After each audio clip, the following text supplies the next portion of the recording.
एक राजा ने अपने मंत्री से प्रश्न कर दिया। मंत्री भगवान का भक्त था और मंत्री से प्रश्न किया, मंत्री जिस भगवान कहां रहता है, क्या करता है और कैसे मिलेगा? मंत्री के पैरों तले धरती खिसक गई। इस मूर्ख राजा को समझाना बड़ा मुश्किल है। अरे ये तो भगवान को मानता ही नहीं है, तो समझेगा कैसे कि भगवान कहां रहता है?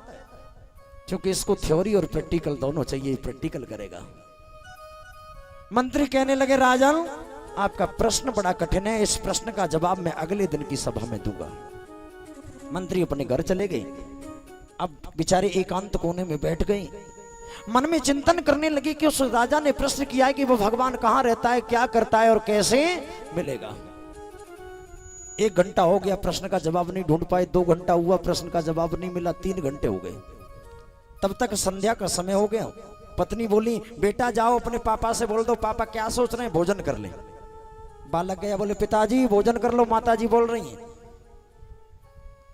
कहने लगे, बेटा मैं कुछ सोच रहा हूं। लड़का बोला पिताजी तो ये बताओ क्या सोच रहे हो, क्या सोच रहे हो बोलो। बोले बेटा ये प्रश्न तुम्हारे लायक नहीं क्योंकि तुम बच्चे हो।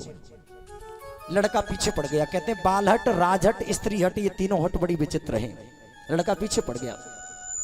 आखिर उस मंत्री को बताना पड़ा, बेटा मैं राजा के दरबार में भगवान का भजन करता हूं, तो उस राजा ने प्रश्न किया है कि जिस भगवान का तुम भजन करते हो वो तुम्हारा भगवान कहां रहता है, क्या करता है और कैसे मिलेगा।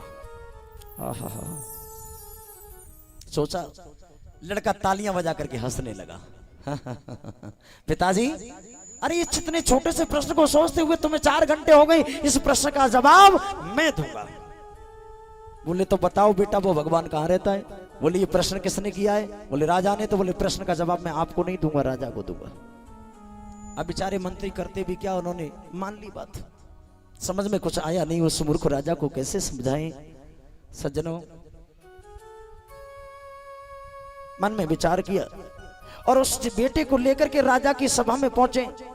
राजा ने पुनः प्रश्न कर दिया, मंत्री ये बताओ तुम्हारा भगवान कहां रहता है, क्या करता है और कैसे मिलेगा। लड़के ने इशारा कर दिया, ये मेरा बालक बताएगा।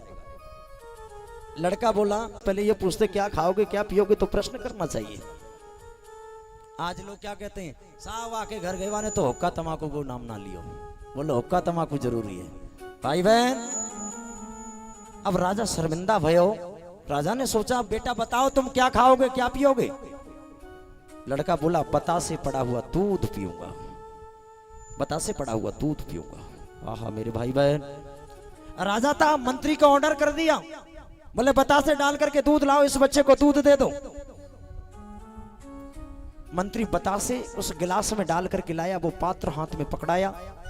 अब एक बात बताओ, उस लड़का अंगुलियों से बतासे ढूंढ रहा है दूध में। बोलो मिल जाएंगे क्या, क्यों, दूध के कण कण में बतासे घुल गए, अंगुलियों से नहीं मिलेंगे। लड़का कहने लगा, राजन आप भी झूठ बोलते और आपका ये नौकर भी झूठ बोलता है, इस दूध में बतासे है ही नहीं। क्यों, अरे मेरी उंगली से बतासे तो हाथ में आ नहीं रहे। कहने लगे, मूर्ख बालक, मैं मूर्ख नहीं हूं, तुम जरूर मूर्ख हो। अरे इस दूध के कण-कण में बतासे घुले हुए जब पियोगे और जीभ के सानिध्य में ये दूध जाएगा तो पता लग जाएगा दूध में मत बतासे हैं, मीठा है या नहीं। लड़का बोला, राजन मैं मूर्ख नहीं हूं, लेकिन आप जरूर मूर्ख हो। जैसे दूध के कण-कण में बतासे घुले हुए हैं, वैसे ही परमपिता परमात्मा भी कैसे नजर आएगा। हाथ जोड़ करके राजा बोला, बेटा मैं आपके एक प्रश्न से संतुष्ट हो गया। भगवान कहाँ रहता है, न काशी है, न मंदिर में है, न मस्जिद में, सर्वत्र भगवान है। जहां भी भगवान को देखोगे वहां भगवान तुम्हें मिलेगा, सर्वत्र वो भगवान है। बोले बेटा ये बताओ वो मिलेगा कैसे। बोले आपने एक बात कही कि जब दूध को पियोगे तो पता लग जाएगा दूध मीठा है, त्वचा के सानिध्य में जाने से दूध मीठा पता लग जाएगा। हाँ, अब ये बताओ वो भगवान मिलेगा कैसे। बोले एक बात बताओ, ये जो दूध है ना, हाँ, इस दूध में ये बता दो छाछ कितना है, मट्ठा कितना है और मक्खन कितना है, घी कितना है।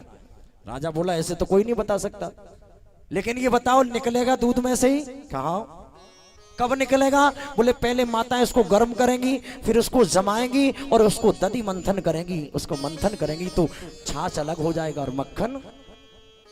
बोले ठीक राजन, जब आप सदगुरु की सन्निधि में जाओगे, संतों की सन्निधि में जाओगे, और प्रभु नाम की मथनी को लेकर के हृदय की इस मटकी में जाकर के उसको चलाओगे।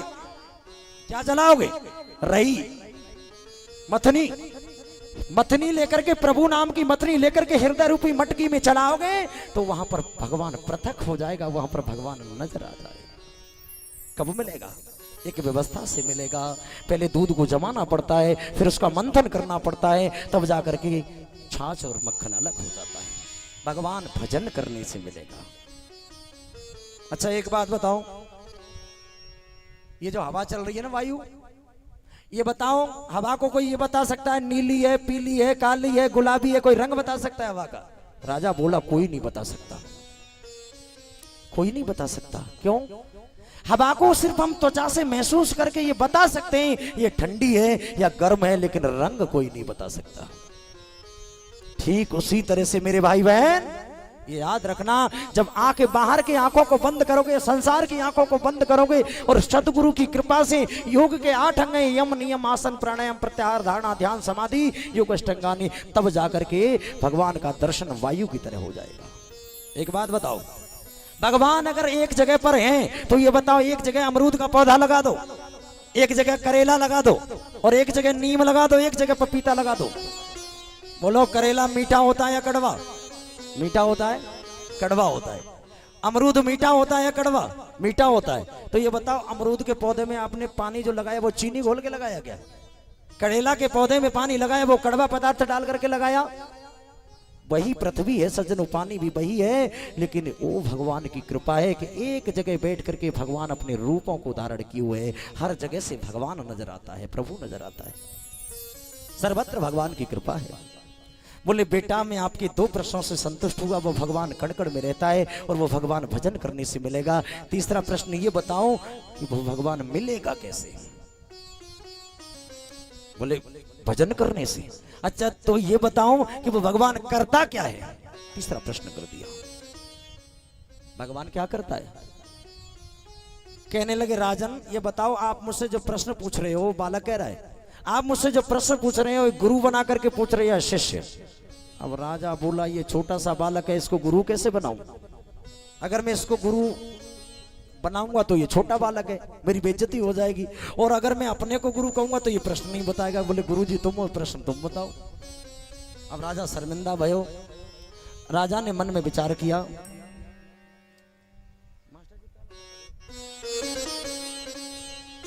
शर्मिंदा भयो। अब राजा कहने लगा कि बेटा मैं तुम्हें गुरु बना करके प्रश्न पूछ रहा हूं, क्योंकि प्रश्न पूछना था, बड़ा जिज्ञासु था राजा, मैं तुम्हें गुरु बना करके प्रश्न पूछ रहा हूं। लड़का बोला तो ये बताओ गुरुजी नीचे खड़े हैं और चेला सिंहासन पर बैठा है, ऐसे में गुरु प्रश्न बता दूंगा क्या? क्या करना होगा? बोले इस राजगद्दी से उतरो, जमीन पर बैठो और इस पर मैं बैठूंगा, क्योंकि मैं आपका गुरु हूं और मैं आपके प्रश्न का जवाब दे दूंगा। राजा गद्दी से उतर करके जमीन पर बैठा और वो बेटा जैसे ही गद्दी पर बैठा, राजा ने प्रश्न कर दिया, बताओ वो भगवान क्या करता है? बोले राजन यही तो करता है, ऊपर वालों को नीचे और नीचे वालों को ऊपर भगवान कभी भी कर सकता है। बोले राजा कौन है? राजा बोला बेटा राजगद्दी पर आप बैठे हो तो राजा आप हो। बोले आप कौन हो गए? बोले भिखारी। तो राजा को भिखारी और भिखारी को राजा भगवान कभी भी बना सकता है।